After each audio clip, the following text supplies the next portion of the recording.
Good morning, my dear students. I am Varsha Miss, and this is last episode of our lesson number 8, सखुआजी. पाठ क्रमांक 8, सखुआजी. लेखक आहेत राजन गवस. विद्यार्थी मित्रांनो, पाठ क्रमांक 8, सखुआजी याचा हा भाग दुसरा आहे. या आहेत आपल्या सखुआजी. थोडक्यात आपण पाठच्या भागाचा एक मागोवा घेऊया. सखुआजींचं वय आहे 90 वर्ष. सखुआजी की उम्र है 90 साल. चेहरा सुरकुत्यांनी भरलेला आहे. कमरेत वाकलेले आहेत. चेहरे पे झुर्रियाँ है, कमर में झुकी हुई है. चालताना त्यांना काठीचा आश्रय घ्यावा लागतो. चलते वक्त उनको लकड़ी का सहारा लेना पड़ता है. पण तरी देखील अतिशय बुद्धिमान अशा त्या आहेत. बहुत होशियार है वो. त्यांना कवितेमध्ये बोलण्याची सवय आहे. उनको हमेशा कविता में बात करने की आदत है.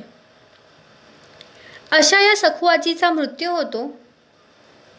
सखुआजी की मौत होती है आणि त्यांच्या मृत्यूनंतर लेखकांना आपल्या जीवनात अतिशय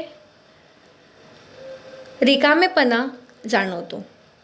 उनको अपने जीवन में बहुत ही खालीपन महसूस होता है. आता आपण पाहणार आहोत या पाठाचा पुढचा भाग. आपल्या पाठातील सखुआजी ही सर्व लहान मुलांची अतिशय लाडकी होती. कारण ती सर्व मुलांना शाळेमध्ये जाताना आणि शाळेतून येताना नेहमी गोष्ट सांगायची. हमारी दादी जो है वो छोटे बच्चों की बहुत लाडली थी, क्योंकि बच्चों को स्कूल जाते वक्त और आते वक्त वो हमेशा कहानी सुनाती थी.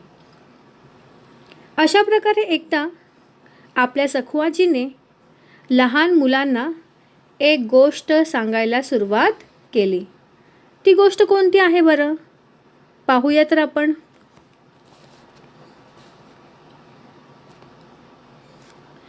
एकदा आजीनं एक गोष्ट सहज सुरू केली. एक बार सखुआजी ने एक कहानी सुनाना शुरू किया आणि संपवली. पण ती माझ्या मनात दीर्घ काळ रेंगाळली.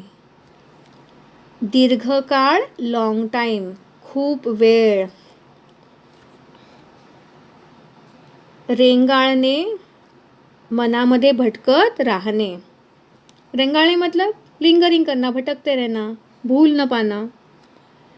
तर जी गोष्ट आजीने सांगितली होती लेखकांना लहानपणी, ती गोष्ट खूप वर्ष लेखकांच्या मनामध्ये फिरत राहिली. वो बहुत साल तक लेखक के दिमाग में वो कहानी घूमती रही. आजी म्हणाली, शेतात एक साप होता. त्याचा माणूस झाला. त्याला पंख फुटले. तो समुद्रावर गेला. 4 तपश्चर्या केली. परत आला. आता त्याचा बैल झाला. खांदा मळला. नांगर जुंपला. फाळाला नागिन डसली. बैलाची दातकुडी बसली. नांगराची नदी झाली. ही गोष्ट ऐकताना सर्व लहान मुलं अगदी दंग होऊन जायचे, हरवून जायचे. इस तरह से जब दादी अपनी कहानी सुनाना शुरू करती थी, छोटे बच्चे जैसे कि उस कहानी में खो जाते थे. इस बार दादी ने एक अलग ही तरीके से कहानी शुरू कर दी। वो कहानी सभी कहानियों से अलग थी, इसीलिए लेखक उस कहानी को भूल नहीं पाए। देखिए जरा वो कहानी है क्या। आजी म्हणाली, शेतात एक साप होता. दादी बोली की खेत में क्या था, एक साप था. त्याचा माणूस झाला. पहा इथे आजी म्हणते की सापापासून माणूस निर्माण झाला. दादी कहते कि सांप से इंसान बन गया.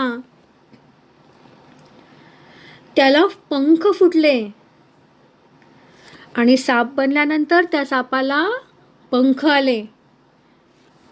तो समुद्रावर गेला और उड़ते उड़ते वो सांप कहाँ पे गया, समुद्र पे गया. 4 तप तपश्चर्या केली. इथे एक तप म्हणजे 12 वर्ष, पण आलेला आहे 4 तप. तर त्याने 4 तप तपश्चर्या केली. उसने 48 साल तक तपस्या की. त्यानंतर तो परत आला. उसके बाद वो वापस आया. आता त्याचा बैल झाला. अब उस सांप का बन गया बैल. खांदा मळला. खांदा मळणे म्हणजे कोणतीही गोष्ट करण्यासाठी तयार होणे, मतलब कोई भी काम करने के लिए तैयार हो जाना. नांगर जुंपला. नांगर जुंपने मतलब खेत में काम करने के लिए हल तैयार कर देना. फाळाला नागिन डसली. आता इथं जो फाळ आहे तो फाळ म्हणजे नांगर मतलब हल. यहाँ पे बोला गया कि नागिन ने उस हल को डस लिया. बैलाची दातकुडी बसली. दातकुडी बसणे, बोलू न शकणे, मतलब अनेबल टू टॉक. त्या नागिनीला पाहून साप अतिशय घाबरला. नागिन त्या नांगराला डसली आणि हे सर्व पाहून तिथला जो बैल आहे तो बैल अतिशय घाबरला. वो बैल बहुत डर गया उस नागिन को देखकर आणि त्याची दातकुडी बसली आणि तो तिथेच बेशुद्ध पडला. वो वहीं पे बेहोश हो गया. आता एक विचित्र घटना घडते त्या कहानीमध्ये. अब इस कहानी में एक अलग ही घटना घट रही है. त्या नांगराची नदी झाली. अब उस हल का क्या हो गया, उस हल की बन गई नदी. तर अशा प्रकारे अतिशय विचित्र काल्पनिक कथा आहे हे. ह्याच्यामध्ये कुठल्याही प्रकारचं सत्य नाही. ये एक काल्पनिक कहानी है. किसी भी तरीके की कोई सच्चाई यहाँ पर नहीं है. पण ही कहाणी ऐकून मुलं मात्र अतिशय आश्चर्यचकित झाली. तर ह्याला म्हणतात नांगर. इसको कहते हैं नांगर, मीन्स हल.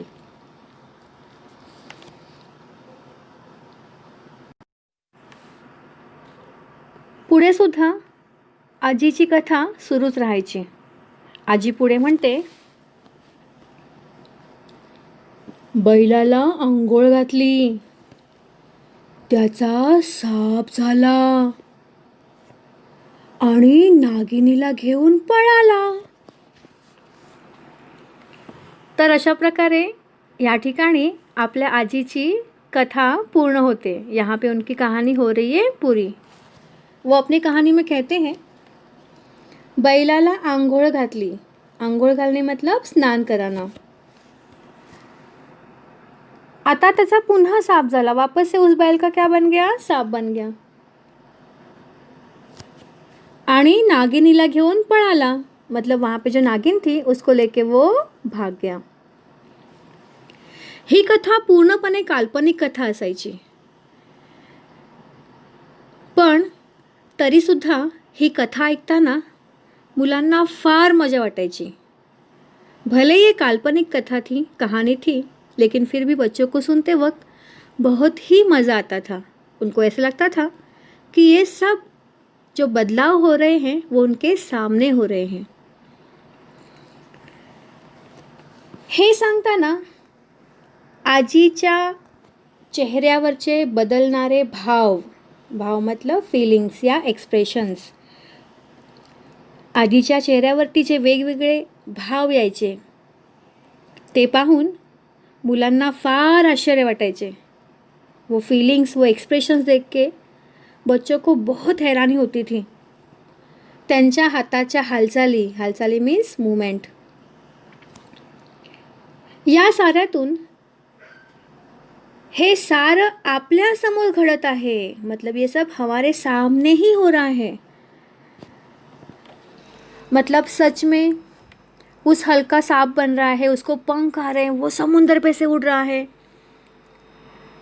नंतर त्याचा माणूस होतो, त्या बैलाला आंघोळ घालतात. तर अशा प्रकारे हे मुलांना वाटायचं सर्व त्यांच्या समोर होतं है, सब कुछ उनके सामने हो रहा है. वो बहुत उसका मजा लेते थे उस कहानी का. आपण पाहत आहोत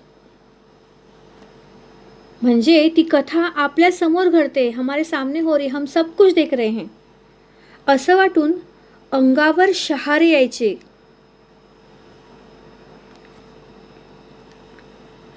अंगावर शहारे येणे म्हणजे अतिशय उत्साह वाटणे.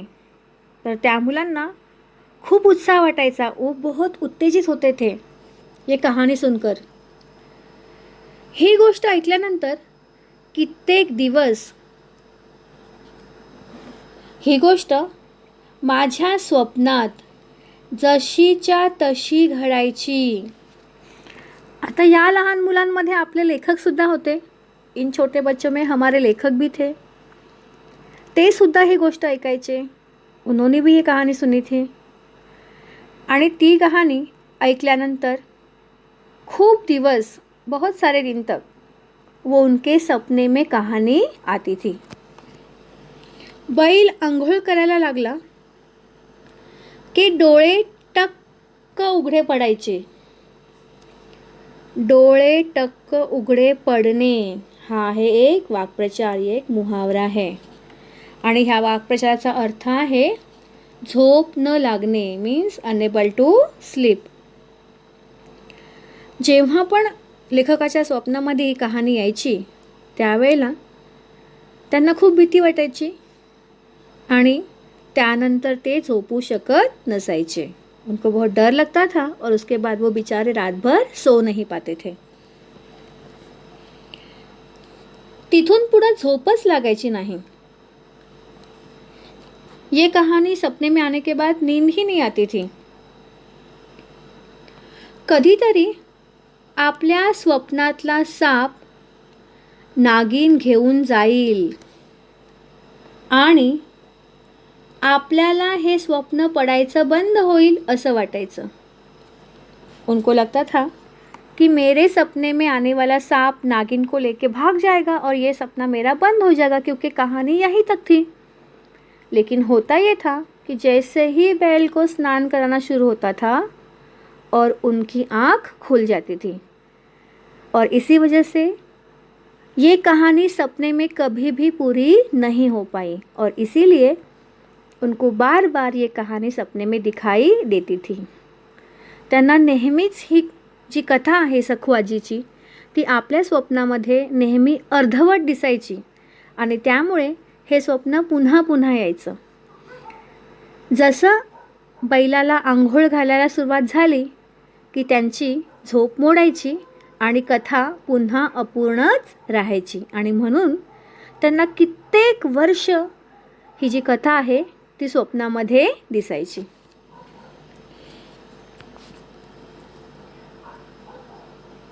पण कैक वर्षात असं कधी घडलं नहीं. लेकिन बहुत साल हुए लेकिन किसी भी सपने में ये कहानी पूरी नहीं हो पाई. खूप वर्ष झाली पण कोणत्याही स्वप्नामध्ये सखू आजीने सांगितलेली ही गोष्ट कधीच पूर्ण होऊ शकली नाही आणि म्हणूनच ही कथा लेखकही कधी विसरू शकले नाही. ही कथा कधी अचानक स्वप्नात येतेच.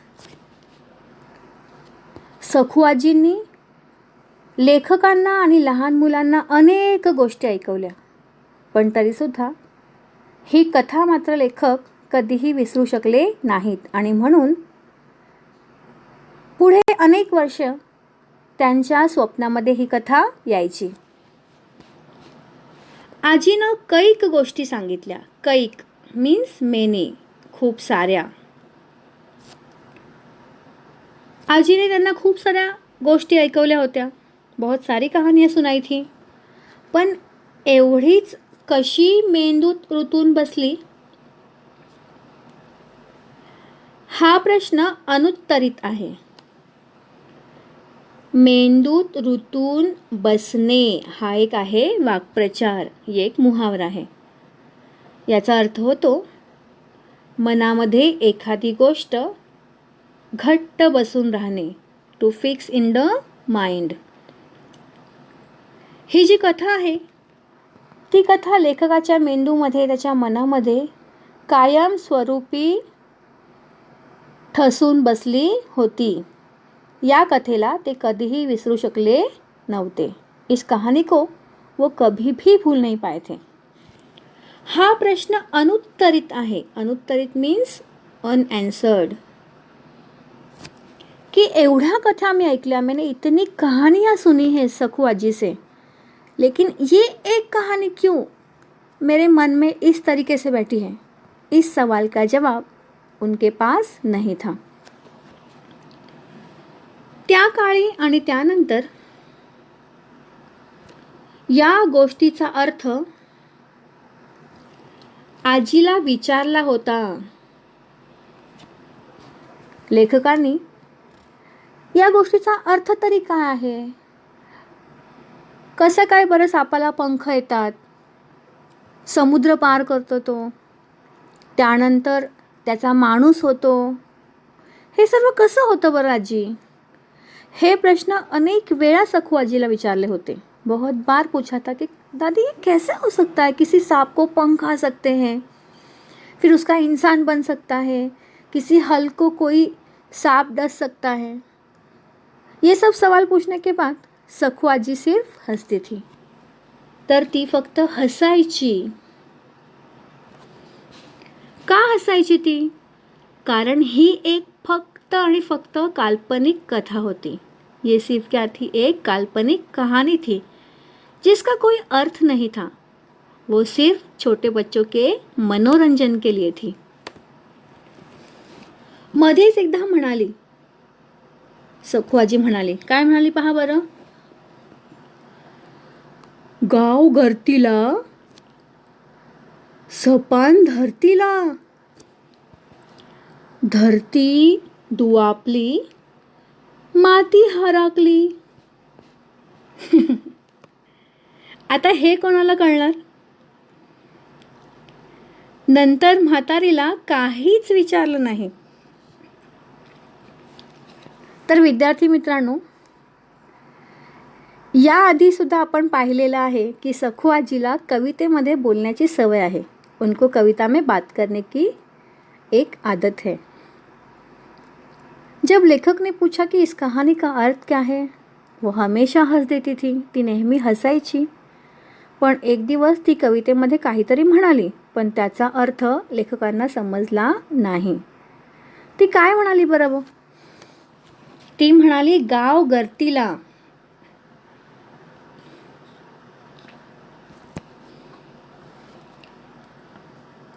गर्ती म्हणजे कुलीन किंवा अब्रुदार. जर गाव इज्जतदार असेल, अब्रुदार असेल, गावाला एक इज्जत असेल, सन्मान असेल, तर सपान धरतीला. सपान म्हणजे स्वप्न. तो वहाँ के धरती को भी अच्छे अच्छे सपने आते हैं. तिथल्या धरतीलाही सुंदर सुंदर स्वप्न पडतात. धरती दुआपली. दुआपणे म्हणजे सुपीक होणे, टू बिकम फर्टाईल. मग तिथली जमीन काय होते तर सुपीक होते. तिथे खूप छान पिकं येतात. वहाँ की फसल बहुत अच्छी आती है. माती हराकली. हराकणे म्हणजे खुश होणे. आणि जेव्हा तिथे चांगली पिकं येतात, जब वहाँ पे अच्छी फसल आती है, तब वहाँ की मिट्टी खुश रहती है, वहाँ की ज़मीन खुश दिखती है. तर अशा प्रकारे आपली सखू आजी जी आहे ती नेहमी कवितेमध्ये बोलायची, पण त्या कविता लहान मुलांना मात्र समजायच्या नाहीत. नंतर म्हातारीला काहीच विचारलं नाही. उसके बाद उस दादीजी को लेखक ने कभी भी कुछ भी नहीं पूछा. कारण त्या काय म्हणायच्या कवितेमध्ये हे लहान मुलांना कळायचं नाही. क्योंकि वो कविता में क्या बात करती थी, क्या बताना चाहती थी, छोटे बच्चों को समझ में नहीं आता था. आपली सखू आजी ज्याप्रमाणे गावातील लहान मुलांची लाडकी होती, त्याप्रमाणे गावातील मोठी माणसंही तिच्याकडे फार सन्मानाने पाहायची. तिला गावामध्ये खूप इज्जत होती. कसं काय पहा बरं. सखू आजी गावातल्या कुणाच्याही बारशाला, लग्नाला, मयताला हटकून पुढं असायची. बारसं मीन्स नेमिंग सेरेमनी.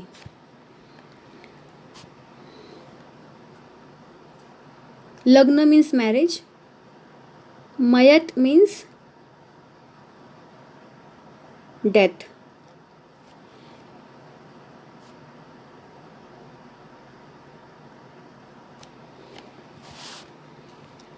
तर गावामध्ये कुणाचंही बारसं असू दे, लग्न असू दे, किंवा एखाद्याचा मृत्यू झाला असेल तर ती हटकून म्हणजे नक्कीच पुढं असायची. हमेशा आगे रहती थी. कोई भी काम उनको बोल सकते हैं या वो जैसे बोलेंगे वैसे ही सब काम होता था. सगळं तिच्या म्हणण्यानुसार चालायचं. सर्व कार्य आजी म्हणेल तसं व्हायचं. तिच्या शब्दाला चॅलेंज नसायचं. ती जे बोलेल तसे गावातले लोक करायचे. वो जो बोलती थी, जैसे बोलती थी, जो रीति रिवाज वो बताती थी, वैसे ही गाव के लोग करते थे. गावातल्या बापय माणसात, बापय माणूस म्हणजे पुरुष मंडळी मीन्स जेंट्स, ती एकदम बरोबरीनं वावरायची. बरोबरीने वावरणे, समानतेने वावरणे, मतलब औरतों के साथ साथ पुरुषों के साथ भी वो समानता से व्यवहार रखती थी. उनके कंधे से कंधा मिलाकर काम करती थी. त्यांच्या खांद्याला खांदा लावून ती कार्य करायची. एकदा गावच्या लक्ष्मीची जत्रा ठरली. लक्ष्मी, गावामध्ये लक्ष्मी मातेचं मंदिर होतं आणि तिथे जत्रा होती. जत्रा मीन्स मेला, फेअर. तर देवीची यात्रा आहे म्हणजे जत्रा आहे. आणि जत्रा असल्यामुळे आता गावामध्ये इडं पडलं. इडं पडणे म्हणजे गावाला घेराबंदी होणे मीन्स टू सराउंडेड बाय. म्हणजेच आता गावातली लोक बाहेर जात नव्हती आणि बाहेरची लोक गावामध्ये सुद्धा येत नव्हती. चाकबंदी झाली.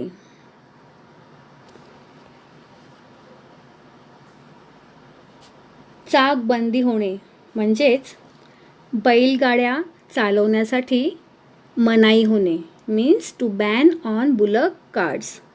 आता गावातील कुठलीही वस्तू बैलगाडीने बाहेर जाऊ शकत नव्हती. हे गावातील काही नियम होते. ये गांव के कुछ नियम थे कि जैसे ही मेले के दिन नज़दीक आते हैं वैसे ही गांव को घेर लिया जाता है. गांव से कोई भी बैलगाड़ी बाहर नहीं जा सकती है. अब गांव के लोग गांव में ही रहेंगे. अशा गावातली वस्तू बाहर जाऊ द्यायची नहीं. मतलब गांव की कोई भी चीज़ को बाहर जाने नहीं देते थे. ऐसा नियम, ऐसा वहाँ का नियम था. अशात सातबा घोरपडेचा पोरगा वावग वागला. सातबा घोरपडे ये पर्सन नेम है. त्याचा पोरगा मीन्स उसका बेटा. वावग वागला. वावग वागणे हा एक वाक्प्रचार आहे. टू मिसबिहेव, चुकीचे वागणे. म्हणजे गावामध्ये सातबा घोरपडे नावाचे एक व्यक्ती होते आणि त्यांच्या मुलाने एखादा नियम तोडला, तो चुकीचं वागला, एक नियम तोड़ दिया. इसके वजह से क्या हुआ देखिए आगे ज़रा. गाव बैठक बसली, मतलब पंचायत बैठी. पंच म्हणाले, रीती रिवाजानुसार सातबाच्या पोराला दंड कराच. दंड, शिक्षा, पनिशमेंट. सर्व पंचाने निर्णय दिला, सभी पंचों ने निर्णय दिया कि जो भी सज़ा इस कार्य के लिए है वो उसे होनी चाहिए. सर्वांनी माना डोलावल्या. माना डोलावणे, मान्य करणे, हा एक आहे वाक्प्रचार. निर्णय फायनल. एवढ्यात म्हातारी उठली. हमारी सखुआजी वहाँ से उठी. म्हणाली, पोरग मांडीवर घाण करतय म्हणून मांडी कापता वय गा. म्हणजेच काय कि पोरग मतलब छोटा बच्चा मांडीवर घाण करतय. अगर आपके मांडी पे गंदगी करेगा तो क्या अपनी मांडी काट दोगे तुम लोग? उसको सजा करोगे तुम लोग? त्याला शिक्षा द्याल तुम्ही? सगळे टाळा पगळून बघाय लागले. टाळा पगळून बघणे, आश्चर्याने पाहणे, हा एक वाक्प्रचार आहे. बोलायचं काय? शेवटी सगळे उठले, कारण सखू आजीचा निर्णय तिथे शेवटचा निर्णय असायचा. वो जो बोलती थी वो बात सब मानते ही थे. इसीलिए सातबा घोरपड़े के बच्चे को कोई सजा नहीं हो पाई. आपापल्या घरच्या वाटेला लागले. सब अपने अपने रस्ते चले गए. तर अशा प्रकारे आपली जी आजी आहे अतिशय निर्णयक्षम, अतिशय बुद्धिमान, अतिशय हुशार आणि गावामध्ये अतिशय सन्मानित अशी होती.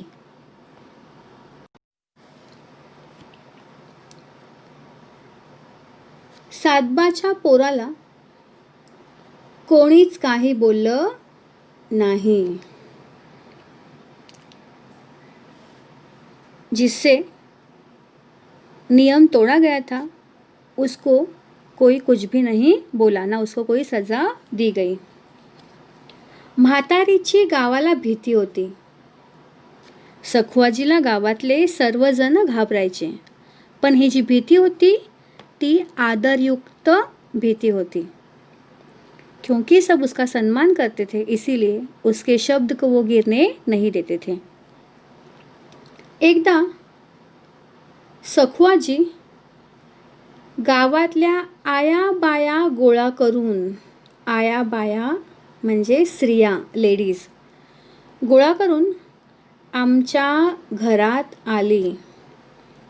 एकदा झालं असं कि काहीतरी महत्त्वाच्या कामासाठी, कुछ ज़रूरी काम के लिए गांव की सभी औरतों को जमा करके खुद सखुआजी लेखक के घर पे चली आई. तर अशा प्रकारे सखुआजी गावातील सर्व स्त्रियांना गोळा करून लेखकांच्या घरी काहीतरी महत्त्वाचे सांगण्यासाठी आली होती. सभी औरतों को जमा करके सखुआजी लेखक के घर पे आ गई. तेव्हा मी कॉलेजात होतो. जेव्हा आजी घरी आली त्यावेळेला लेखक कॉलेजचं शिक्षण घेत होते. आमच्या भागात तेव्हा प्रौढ साक्षरतेचे वर्ग जोरात होते. प्रौढ साक्षरता वर्ग मीन्स ॲडल्ट एज्युकेशन क्लास. या वर्गामध्ये असे लोक शिकतात की जे शिक्षणाच्या वयामध्ये म्हणजेच लहानपणी शिक्षणापासून वंचित राहिले असतील. जो बचपन में पढ़ नहीं पाए ऐसे लोग इस क्लास में पढ़ते हैं. पण असा वर्ग आमच्या गावात एकही चालत नव्हता. त्यांच्या विभागामध्ये अनेक प्रौढ साक्षरता वर्ग होते, पण त्यांच्या गावात मात्र एकही वर्ग चालत नव्हता. म्हणजे त्या ठिकाणी एकही प्रौढ साक्षरता वर्ग नव्हता. आता हे पाहून आपल्या सखू आजीच्या मनामध्ये काय विचार आला असेल बरं? म्हातारी सगळ्या आयाबायांच्या समोर म्हणाली. आयाबाया म्हणजे स्त्रिया. सखू आजी सर्व गावातल्या स्त्रियांसमोर म्हणाली. काय म्हणाली बघा बरं? आमचं पोरगं एवढं काय काय शिकलंय, आपल्याला दुसरा मास्तर कशाला पाहिजे? तूच शिकव रे आम्हाला. तर अशा प्रकारे आपली सखू आजी जी आहे ती आपल्या लेखकांना म्हणते की आमचं पोरगं म्हणजे आमचा मुलगा, हमारा बेटा एवढं काय काय शिकलंय, इतना बहुत सारा पढ़ा है, कॉलेज जा रहा है, पढ़ाई कर रहा है, आपल्याला दूसरा मास्टर कशाला पाहिजे? हमें पढ़ाने के लिए दूसरा मास्टर म्हणजे शिक्षक कशाला पाहिजे? क्यों चाहिए? हमें दूसरे शिक्षक की आवश्यकता नहीं है, आम्हाला दुसऱ्या शिक्षकाची गरज नाही. तू शिकव रहा आम्हाला, तुम्ही हमें पढ़ा दो. अशा प्रकारे गावातल्या सर्व स्त्रियांसमोर सखू आजीने प्रौढ साक्षरता वर्ग घेण्यासाठी लेखकांना विनंती केली. मतलब एडल्ट एजुकेशन क्लास लेने के लिए हमारे लेखक को उन्होंने विनती की. सखू आजी 15 दिवसात वाचायला शिकली. सिर्फ 15 दिन में पढ़ना सीखी. सगळ्या बायकांना शिकवत सुटली और गांव के सभी औरतों को पढ़ाते बैठी, शिकवायला लागली. त्यावेळी आमच्या गावचा सरपंच अंगठेवाला होता. अंगठेवाला अशिक्षित, इलिटरेट. पहा बरं गावाची अवस्था कशी असेल की स्वतः गावचा सरपंचच अशिक्षित आहे, मतलब खुद सरपंचही पढ़ा लिखा नहीं है. त्याला तिने चावडीतच गाठला. चावडी म्हणजे पंचायत. गाठणे म्हणजे भेटणे. वो उसको पंचायत में जाकर मिली. आठवड्यात 8 ही दिन में 8 दिवसातच सही पुरता साक्षर केला. साक्षर लिटरेट, शिक्षित. सही म्हणजे स्वाक्षरी, मतलब खुद की स्वाक्षरी करने जितना उसने उसको पढ़ा लिखा दिया. आमच्या गावातला चोपडा यांचा पोरगा, एक पर्सन थे जिनका सरनेम था चोपड़ा, उनका बेटा पोरगा पहिल्यांदा पोलीस झाला. फर्स्ट टाइम गांव में कोई पुलिस में भरती हो गया. पहिल्यांदा गावात कोणीतरी पोलीस झाला. म्हातारीनं गावच्या बायका गोळा करून, सभी औरतों को जमा करके त्याला ड्रेसवर ओवाळलं. ड्रेस मतलब यूनिफॉर्म. पुलिस वर्दी में उसको क्या किया? उसकी आरती की, मतलब उसको औक्षण किया. दही साखराने तोंड गोड केलं. दही शक्कर से क्या किया? उसको मुंह मीठा कर दिया. गाव म्हणजे म्हातारीचा गोतावळा. गोतावळा म्हणजे नातेवाईक. संपूर्ण गाव जसं की तिचं कुटुंब होतं. पुरा गाव ही उसका एक परिवार था. तिला गावातल्या सगळ्या लहान थोरांमध्ये आपलं घर दिसायचं. उसको गांव के सभी लोगों में अपना घर दिखता था. सखू आजी शिकली सवरली असती अगर वो पढ़ती लिखती थी, शहरात जन्माला आली असती, अगर उसका जन्म शहर में होता था, तर कुठल्या कुठे पोहोचली असती, तो शायद वो कहाँ से कहाँ तक पहुँचती थी. कारण ती खूप हुशार होती, तिच्यामध्ये नेतृत्व गुण होते, तिच्यामध्ये निर्णय क्षमता होती, ती प्रेमळ होती. अशा सर्व गुणांनी युक्त अशी ती आपली सखू आजी होती. इतकी प्रचंड बुद्धी तिला लाभली होती. आपली आजी अतिशय बुद्धिमान होती. पण तिच्या नशिबात नव्हतं म्हणून काही बिघडलं नव्हतं. तिनं सगळं तिच्या हयातीत काबीज केलं होतं. काबीज करणे म्हणजे मिळवणे. जो उसके नसीब में नहीं था वो भी उसने अपने ज़िंदगी में पाया था. सखू आजी मरण पावली. आज तिचा मृत्यू झालेला आहे. उसकी अब मौत हो गई है. लहान पोरांपासून म्हाताऱ्या कोताऱ्यांपर्यंत, मतलब छोटे बच्चों से लेकर बड़े बूढ़ों तक, प्रत्येकाच्या डोळ्यातून पाणी आलं. हर एक के आँखों में उसके मौत से आंसू आए. गाव पोरकं झालं. पोरकं म्हणजे अनाथ. तिच्या मृत्यूमुळे आज संपूर्ण गाव एका प्रकारे अनाथ झालेलं आहे. आता फक्त आजीच्या दंतकथा, आता फक्त तिच्या काल्पनिक कथा, घडलेल्या न घडलेल्या. कुछ सच भी हो सकती है, कुछ नहीं भी हो सकती.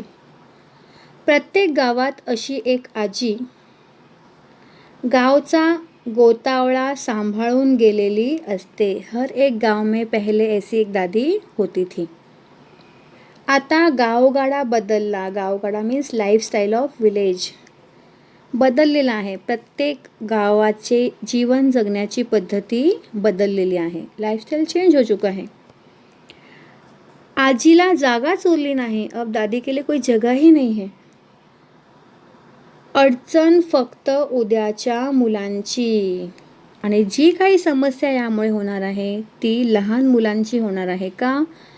कारण लहान मुलांना गोष्टी सांगणारी, त्यांचे मनोरंजन करणारी, त्यांच्यावर प्रेम करणारी, मतलब छोटे बच्चों का मनोरंजन करने वाली, उनको चाहने वाली, उनका लाड प्यार करने वाली कोई दादी अब गाव में नहीं रहेगी. त्यांनी अशा आजीची आठवण कुठली सांगायची? जैसे लेखक अपने बचपन की दादी की कहानी सुना रहे हैं, वो बच्चे जो ऐसी दादी देखेंगे ही नहीं तो कैसे बताएंगे किसी दादी की कहानी? तर त्यांचं जीवन अशा आजीशिवायच जाणार. उनका जीवन ऐसे दादी के बिना ही शायद अब जाने वाला है. तर अशा प्रकारे आपण आज सखू आजी हा पाठ आपण पूर्ण केलेला आहे. तुम्ही पाठ्यपुस्तकातून हा पाठ लक्षपूर्वक वाचा. जर काही शंका असेल तर नक्कीच मला विचारा. Goodbye. Take care.